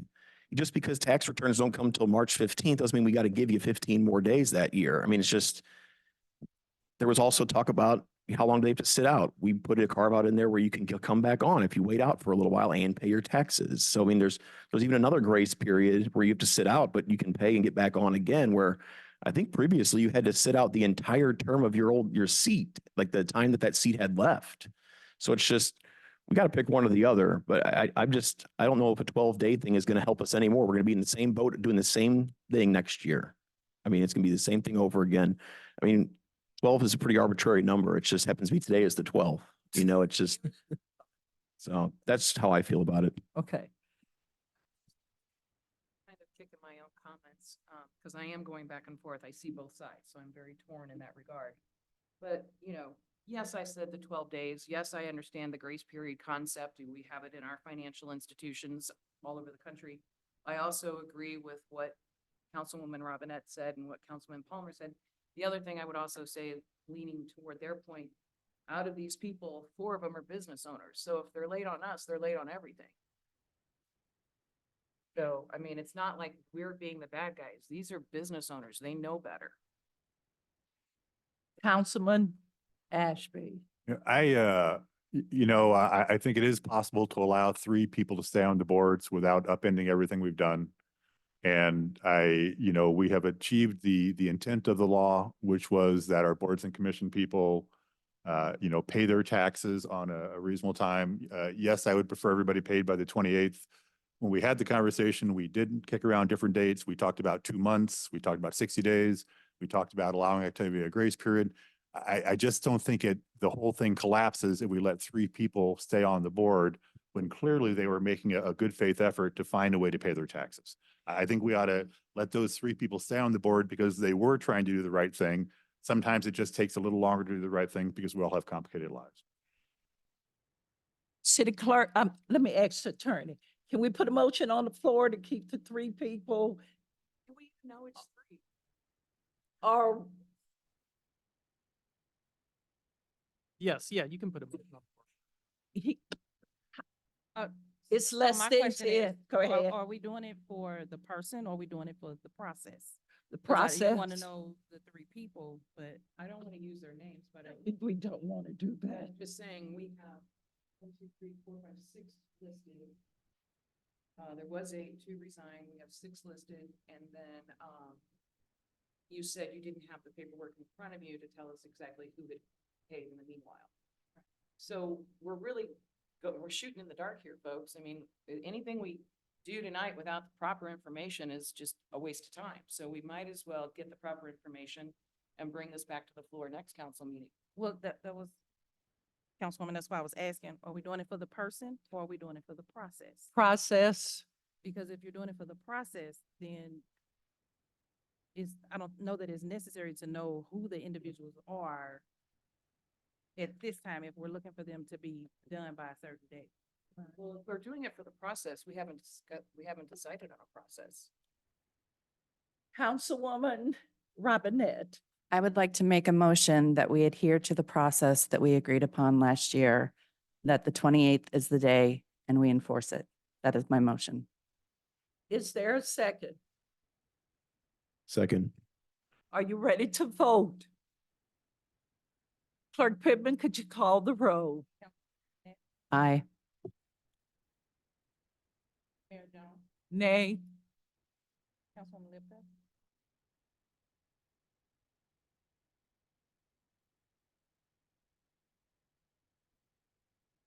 But I would leave it open that we have the options of making more motions in the future if we come up with something smarter. You can't I make don't know a that vote that's like proper. that. I'm adding an voting yes? editorial to my vote. Otherwise, you don't get a vote. Councilwoman Noah, No. Councilman Palmer. Aye. Councilman Ash. No. What's your vote count? I have 4 yes and 2 no. No, I said no. It should be 3-3. So it fails, I'm sorry. It's 3-3. So where does that take us? We still have the ordinance. That motion fails, so That we motion failed. Okay, still have the ordinance though, but her motion was to keep the ordinance. okay. Councilman Ashby. And Clerk Pittman, had the people that paid just after the date reached out to you about their intent to pay? No, So then how did you know they had paid? only by emails that I just started getting Okay, and what, so you have, out to you guys, the notification, then I started getting other notices back. and so how many emails have you gotten from people who have said they've paid? Uh,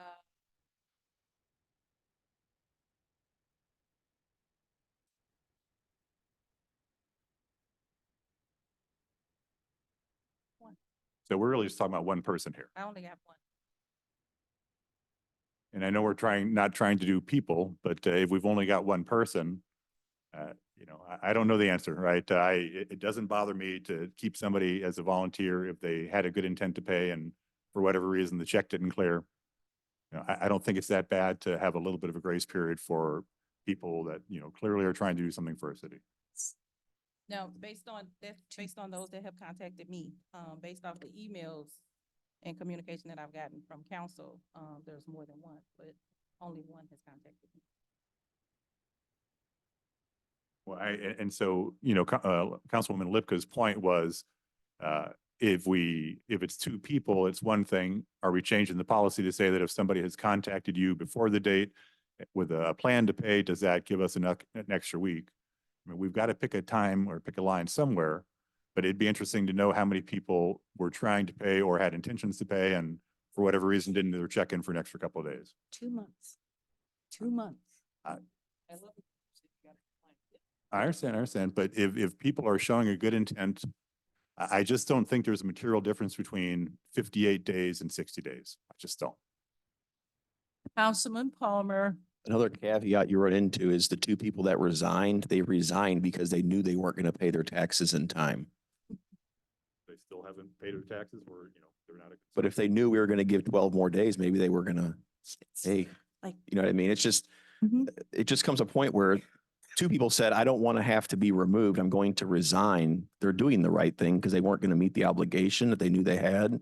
But those people now would be, they technically can't sit again for quite some time because they resigned their position and didn't just go into a delinquent status and forfeit their seat. So there's a lot of variables here that become issues. Councilman Ashby. I just don't see them as big issues. I agree that we need to, have people pay their taxes. If somebody is working toward paying their taxes and pays them a couple of days late, they're volunteering their time. They clearly care about our city. They're trying to do their part. I just don't see a giant issue with letting the one or two people that managed to pay their taxes a few days late stay on the board. Don't you care about your city? Don't you pay your taxes? Absolutely.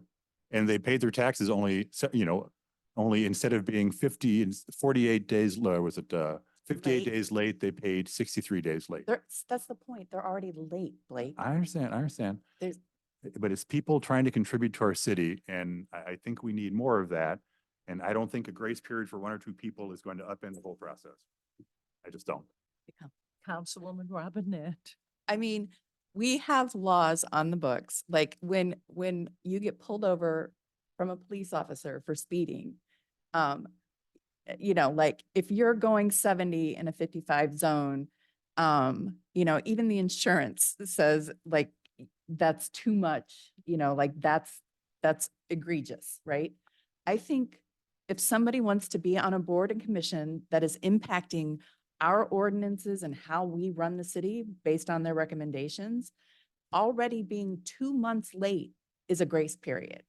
And you don't see what the big deal is, but like Councilman Palmer said, there are other variables that come into play, we went round and round and round, and 6 of us voted that the 28th is the day. And, and I think Councilwoman Noah was the nay, I believe. But we agreed. And now, like, are we gonna do this with everything? Like every bill that comes up, we're like, well, like that's a good point. Like you were having a tough week, whatever. This is 2 months. You can have a tough week. This is 2 months they've had to do it. And I don't want to be up here trying to, govern when we're letting everything slide. We're just, you said we shouldn't be loosey-goosey. This is allowing the council to be loosey-goosey, and it's not constructive. Councilman Blake, and then we'll move on, But- okay? And my comment would be, we're getting ready to be loosey-goosey and allow a car lot where one is prohibited. That's not loosey-goosey. It's a vote. Well, this would also be a vote to allow 2 people to stay on the council, right? I mean, we don't know the number yet. And that's the main issue, right? And I agree with you on that, Councilwoman Lipka. But at the end of the day, we're trying to be an inclusive city, and we're trying to, put in place laws and make it work for everybody. And, I'm going to vote for the car lot, because even though it seems to not be allowed, as you say, if we vote, we've got a chance to have a conversation about it. And I think it makes sense for the city, even though it doesn't exactly match the statutes. And that was one of the reasons I voted for Chief Hampton, even though it didn't exactly. Issues. Every time we vote on something, it is a separate issue. You don't lump them all in together. But there's a pattern, right? That we do allow grace on different issues. We're getting ready to allow grace to the Ferguson Motors, hopefully in just 5 Do minutes. you understand how this works up here? I mean, I think I understand how government my works. apologies. Okay, But I will,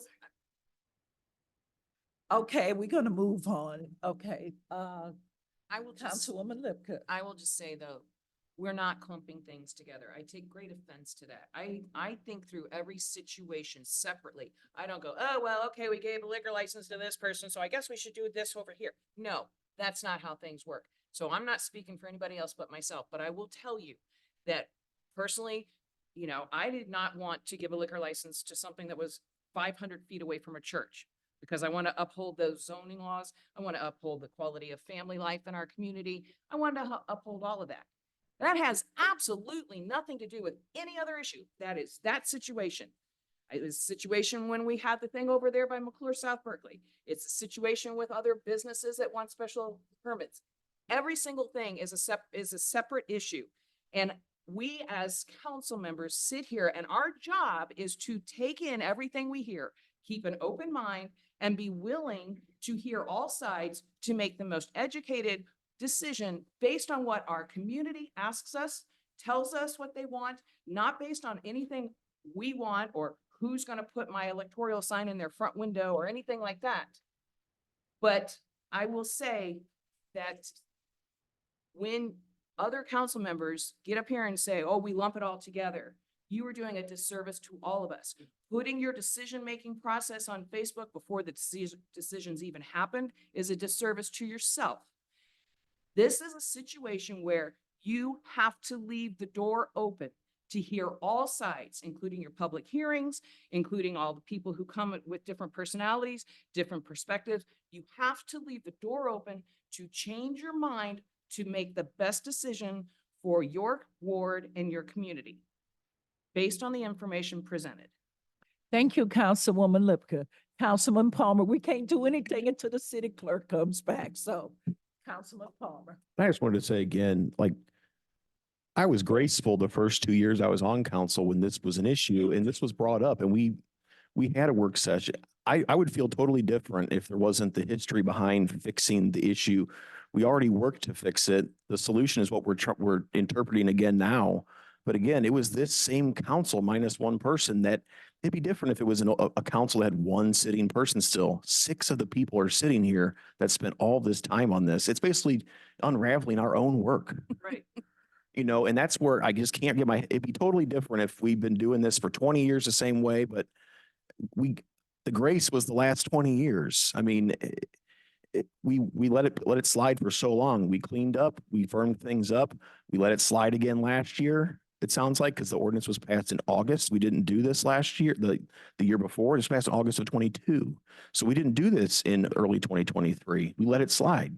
So we already fell into a bad habit before after we spent all of our own time fixing this. And that, like I said, that's why I'm so firm in the way I am, is because the rule, we just adopted this, and this is the second time we should have done it, and we're going to try to get it right the second time, I guess. But that's the way, why I feel the way I do, is we were extremely graceful in the past, and people did get notice. I mean, it wasn't like we didn't tell them. They already have received notice since January 1st that this was going to be happening. It wasn't like we didn't warn them. They were warned. They got a warning letter or a warning email. So they kind of knew it was coming. Time well spent. Well, and not if we undo our work. From my standpoint, I apologize, Mayor, may I speak? Go ahead. What we need is, how many people is it? Is it one person? Is it 10 people?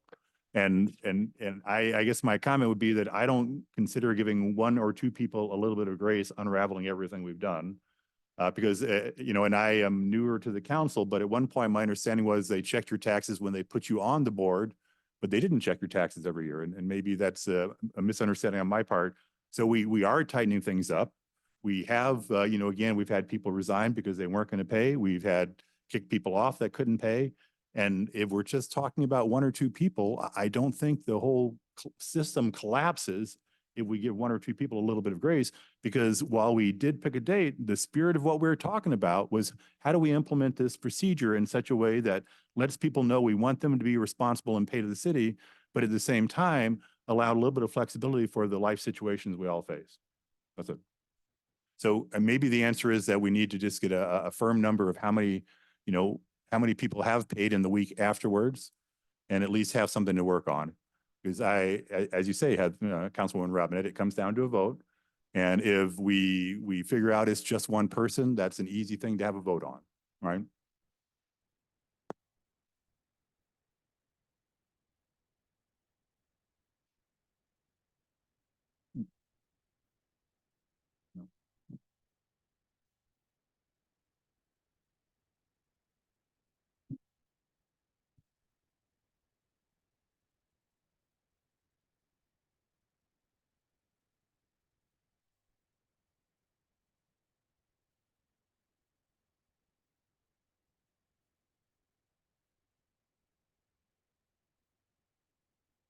So let's move on and we'll visit. Okay, we got to keep moving. We move to requests. We don't have any requests at this time. We don't have any proclamations. We move to resolution. We have resolution number 2024-08. Attorney Thomas, could you please read the resolution? Yes, thank you, Mayor. A resolution authorizing the city manager to execute the necessary documents to submit and execute an agreement for a grant in aid under the U.S. Soccer Foundation. Our city manager is helping one of the council members. I'm going to ask the assistant city manager, Dave Musgrave, to come forward.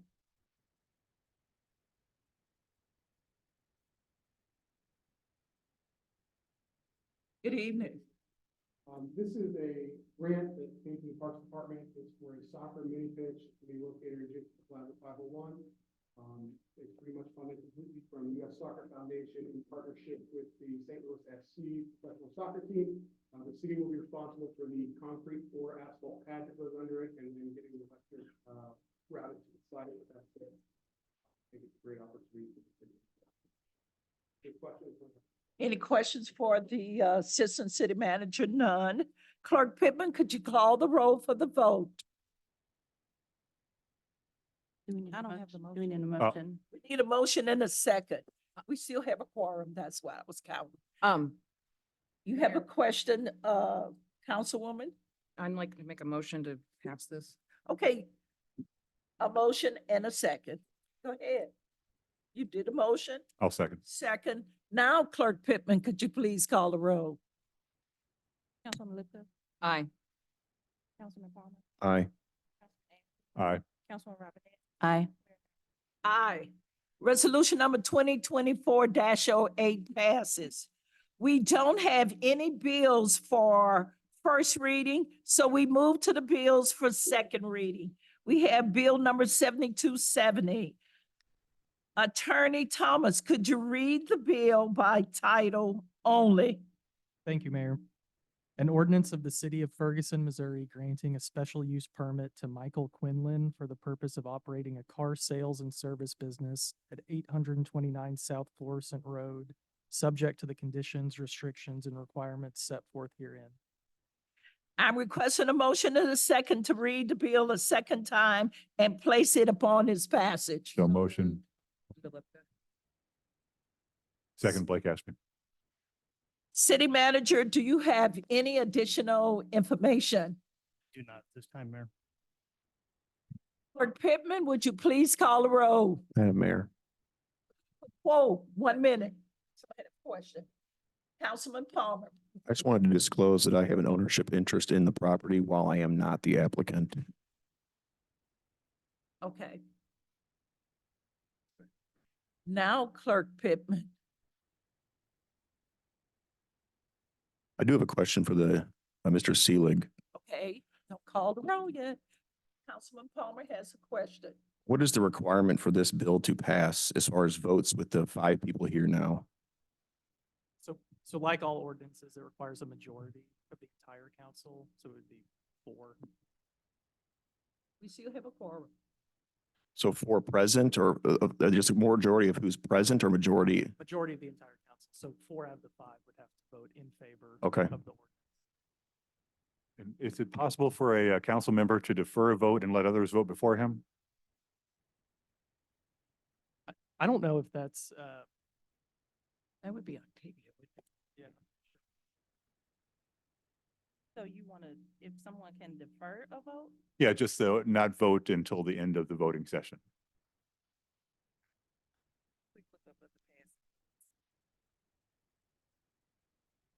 Why would you want to do that? Into Councilman Palmer, Councilman Ashby still has the floor until she answered. Gotcha.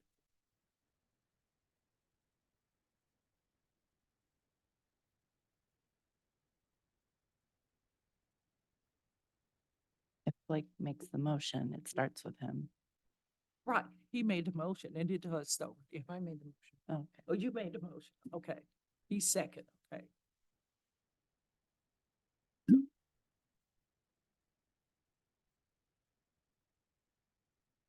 Councilwoman Lipka, would you mind withdrawing the motion? Let me make it first. No.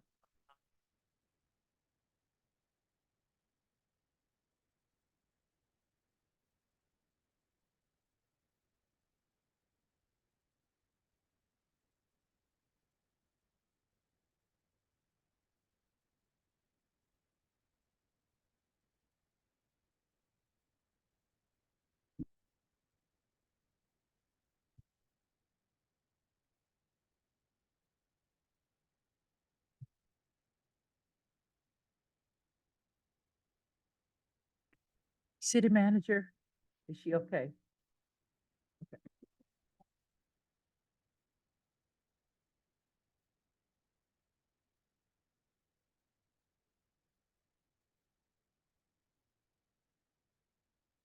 I found it if you want it. If you have it, just, you want to read what you have? Yeah, I'll be happy to. Mayor, may I read this? Yes. So I Googled, can a vote be deferred in Robert's rules? So just so you guys are clear how I worded it. The answer is yes, a vote can be deferred in Robert's Rules of Order, postponed indefinitely. A member can propose this motion to dispose of a pending main motion without bringing it to a direct vote. This motion can be made at any time except when a speaker has the floor. It requires a seconder, may be debated, and cannot be amended. If passed, the motion kills the matter under consideration. Postpone, not indefinitely, just postpone. Says this motion is used to suspend debate on a motion until an appointed time. The motion to postpone requires a second, can be debated, and can be amended. And then call the question, this motion is to cease debate and proceed to the vote. Proceed to the vote on the main. Yeah, that's not what we're talking about. No, okay. Well, I just wanted to tell you what I found. I didn't know if it helped. That's fine. Let's just go ahead with, Mayor, go ahead. We have a motion and a second on the floor for bill number 7270. The city manager, you stated you didn't have anything to add to this. Is that not correct? Okay. And it has been properly moved and second. And it's been Any disclosed. questions? Anyone has any questions? If not, Clerk Pittman, could you please call the roll? Aye. Aye. Aye. Aye. No. What is your vote count? Bill number 727 passes. We move to bill number 7220. 71. 7271. Attorney Thomas, could you please read the bill by title only? Thank you, Mayor. An ordinance approving the lot consolidation of property being described as West Dale subdivision, Block 3, lots 1 through 13, boundary adjustment plat, Ferguson, St. Louis County, Missouri, within the city of Ferguson, Missouri. I'm requesting a motion and a second to read the bill the second time and place it upon its passage. So move, Blake Ashby. Second, Heather Robinette. City manager, do you have anything addition to add to bill number 7271? Not this time, Mayor. Clerk Pittman, who had, Yeah, I just want to disclose that I am part owner of the company that owns the property that is up for boundary adjustment. And this is an administrative task generally. thank you. Clerk Pittman, could you please call the roll? Councilman Ashby. Councilman Robinette. Aye. Aye. Aye. Recuse. What is your vote count?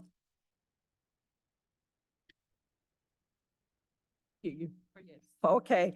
Bill number 7271 passes. Do we have any unfinished business?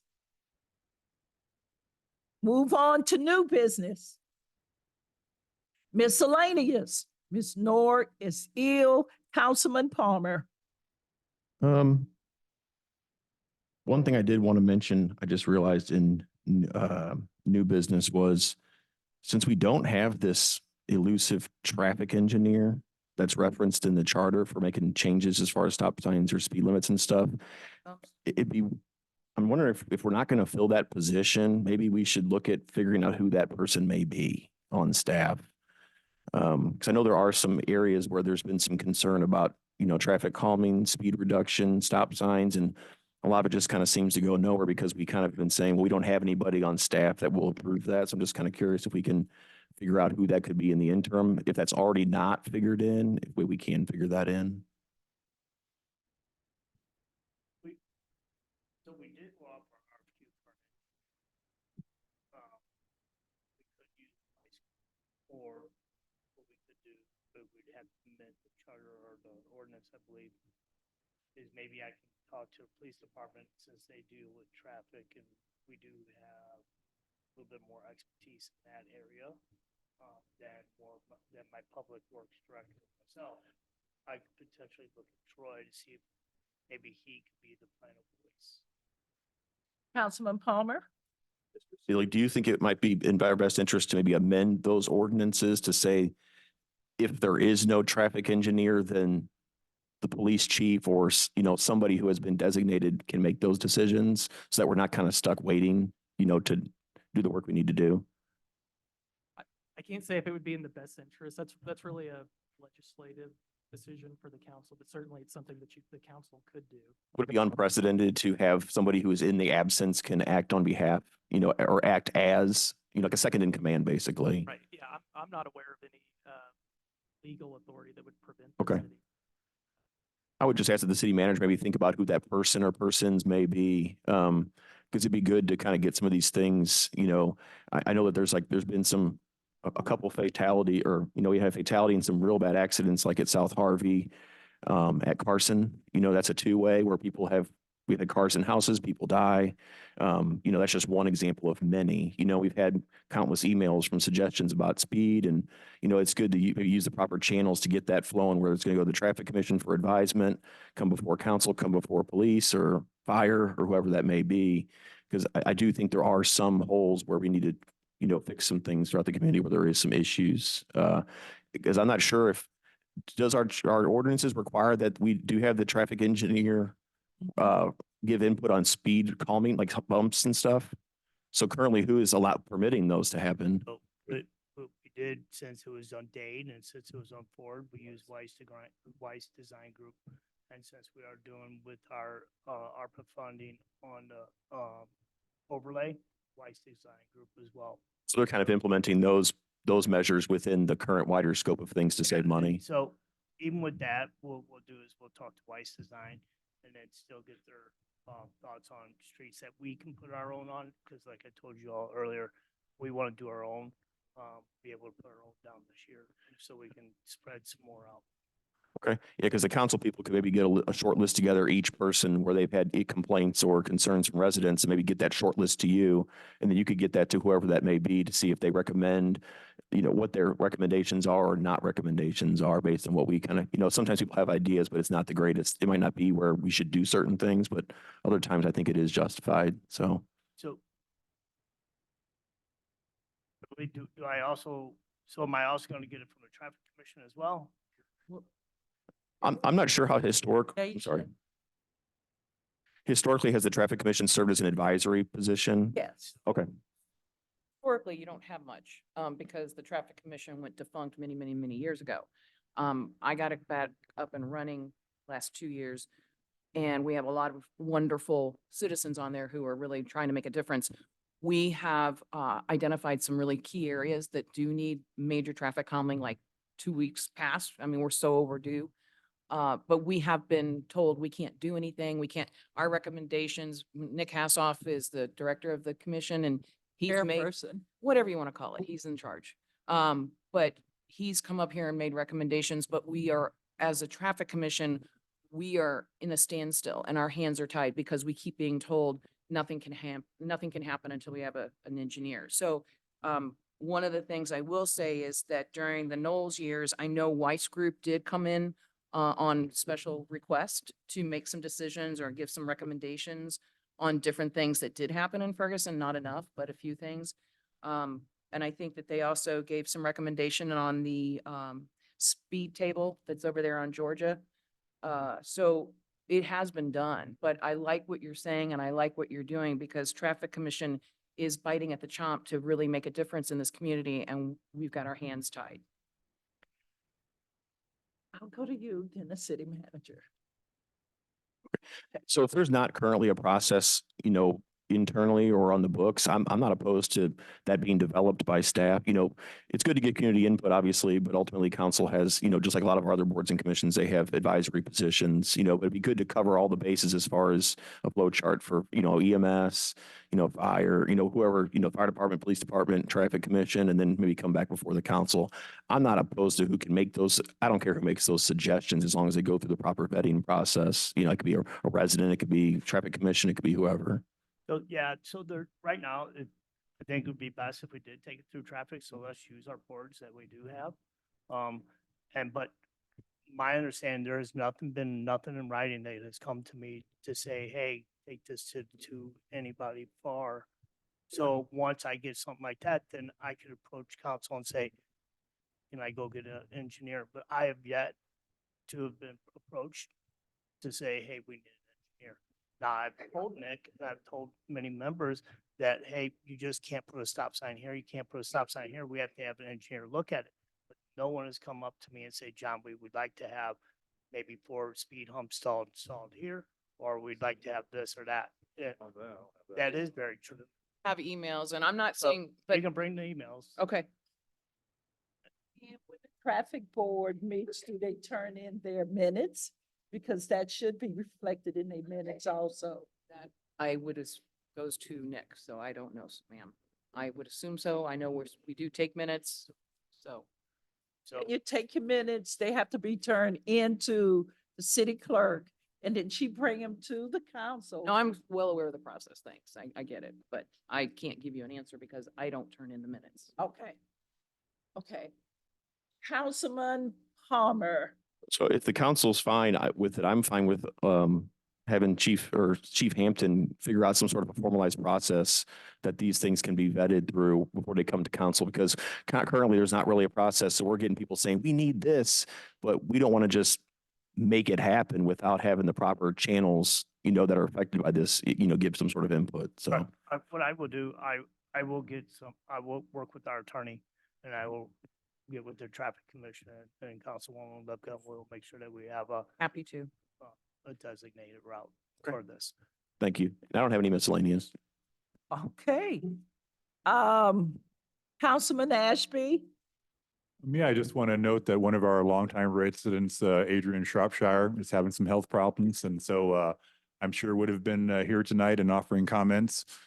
So I'll say a prayer, everybody say a prayer for Adrian tonight, and hopefully he gets better. And I will note that I actually wore my sports coat in anticipating I would see Adrian and has dressed up to his standard. So if everybody could say a prayer for Adrian, that would be wonderful. Thank you. Councilwoman Robinette.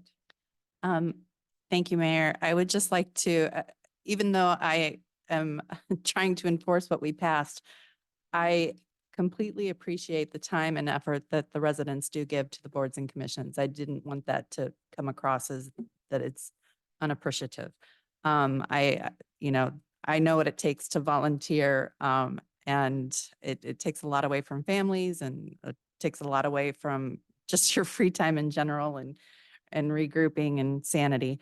So a shout out to all those on boards and commissions. I really do appreciate them. Thank you. Councilwoman Lipka. Okay, thank you, Mayor. You know what, Chief Hampton, those recommendations that we did put in email, I'm starting to think that might have been sent when Eric was in your seat. So I will double check that. Okay. We do have written out recommendations. We just have to, we'll get them to you, okay? Okay. So And then also to answer your question about minutes, Shaquan took our minutes. So we haven't had a meeting. I don't think we've had a meeting since Shaquan left, because we were also kind of in a standstill position waiting on some information. So that answers those questions. There was a public comment. How do you pronounce his last name, Octavia? You did it really well. Jeff Galonia? Okay. So he looked me dead in the eye and said, boards and commissions are necessary. All council members have to be there to make them successful. Well, Mr. Stevens, he's in the room right now. He's the director of the Forest Wood Neighborhood Association, has been for many, many years. And when I first got on city council, I took Mark Burns' seat, and Mark Burns sat down and he explained to me that you have 2 council members for each ward. You take turns going to the meetings, and you don't need to both be there because at that time you could create a quorum, and you don't want to do that. So that being said, I did go to Forest Wood meetings. I did go to other council meetings. When my counterpart came on to council, she started going. She enjoys it. Those are hers. If she were to call me and say she can't make it to one, I will happily fill in, because you don't need us all there, especially when a particular neighborhood association has 3 wards in it, because then you will have a quorum. So I do a lot in my capacity as a council member. I am committed to this community, and I take offense when I'm accused of not caring or whatever. No, I care. And the community members know that they can reach out to me at any time and I will get response for them. And I have, I will, and I do. If my fellow counterpart is at a neighborhood association meeting, then I don't have to be there. If she's not, I have to be there, but I have to be informed. And I have no problem sharing those with her or anybody else who sits in this chair, hopefully. And I would also say that neighborhood associations are designed to work outside of council members. You're designed to come together. You're designed to coordinate your efforts. You're designed to take care of one another. Your success, I hope, does not depend on a council member being there, but a council member should be part of that and also be the conduit to take the information from those meetings into council so that they can communicate that properly. And Boards and commissions are also designed to work outside of council members being there, even though we are happily there and we take it as a very important part of our job. Your success is not based on that. The other thing I would also I wanted to go to Councilman Palmer's point about the traffic commission. You did mention the Weiss Group, Chief Hampton, which I know we've used in the past, and you did say we've got an RFQ out for a city engineer. But if we were to pick somebody who could possibly do this in the interim, I think that maybe talking with Chief Doyle and seeing if then his new hire would be an excellent person for that, the captain of administration that he just hired from Calverton Park. So one thing as we were talking, it's always about protecting our employees, correct? And I think I would like it if I had final say that I would confer with. Sure. the- I'm just the saying we Chief might Doyle have and his somebody. team. Just because that's our job. We're supposed to protect our employees. I think I could get a committee together, but the final voice would be myself. Yeah, no, I'm not stepping on your No, toes. and I'm not. I'm just saying maybe we have somebody and we just didn't even realize it because they just got hired. And then I will finally close with, I'm really, really, really concerned about our youth in this community. I'm concerned about the youth around our community in different areas, Hazelwood and so forth. We've had some very disturbing show of force amongst kids 15 and under. There was a fight in Jennings today. These kids are coming off the bus. They're getting into fights. 14-year-old stabbed another 14-year-old and that kid died. We had a fight between two girls, Hazelwood East, coming off the bus. I've broke up many, many fights in my lifetime. McClure High School kids, junior high, elementary. I don't know if I would jump into one of them nowadays. I'd probably get killed. But we have got to figure out as a community, what can we do? What are we not doing? What should we be doing? We got to figure this out because this level of violence is getting out of control, and our politicians want to ban TikTok, but they don't have a problem with all these horrible games that they play on their gaming machines that is just, making murder look fun and easy. So, yeah, I would agree with you, Mayor. But, I'm going to start working on this. I'm going to work with Chief Hampton. I'm going to work with Chief Doyle. I'm going to work on some of the resources I have. We have a new counseling company coming into our community, Avenues Counseling. I think that might be a starting point because this violence is bullying, which becomes depression, which becomes suicide, which becomes killing my kids. All of these things come together. The mental health is a big part of it, and we've got to figure it out because we're seeing it all around us. So I'm just putting it out there that if anybody has any ideas or wants to talk about it, let me know, because I really do want to see something happen. Positive. No more house fires, no more kids dying. Thank you, Councilwoman Lipka. City Clerk Pittman? Attorney Thomas? Nothing for me. Thank you, Mayor. City Manager / Chief Hampton? Yeah, definitely. I will get with Chief Doyle, and then also we need to work with the school districts on a lot of this. And I know I've talked to Terry O'Neill a couple of days now. They're working hard with what they need to do in their district.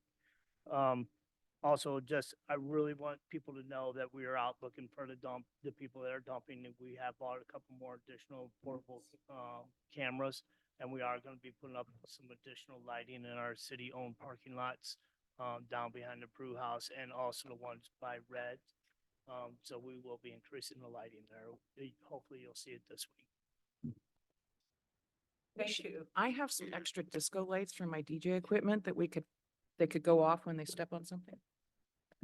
Be fun. Only you, Councilwoman Lipka. Yep. Gotta have one of me somewhere. I just have two items. Number one, the elementary schools, they really need our support. I've been going all week reading to the students, first grade and second grade. So if you can find some free time to just call the school and go up there and read to the kids. That's 15, 20 minutes out your day. The kids are excited that one of us would go in and read to them. You know, I'm busy all this week too. And just want everyone to know that it's more than the Ferguson Florissant School District that need us. We have the Riverview Gordon School District that needs us, that service Southeast Ferguson. We have the Hazelwood School District that need us, which service the Ferguson Woods area. And then we also have just a tip of the Jennings School District. So if you can find some time to call one of those schools and go in there and read a book to the kids, it's only 10, 15 minutes. And believe you, they give you a lot of love. They give you a lot of love. So, and the next thing I would like to share is House Bill 2385. And most people have been looking at the bills for the land bank and the possibility of the state having the taxes removed off the food.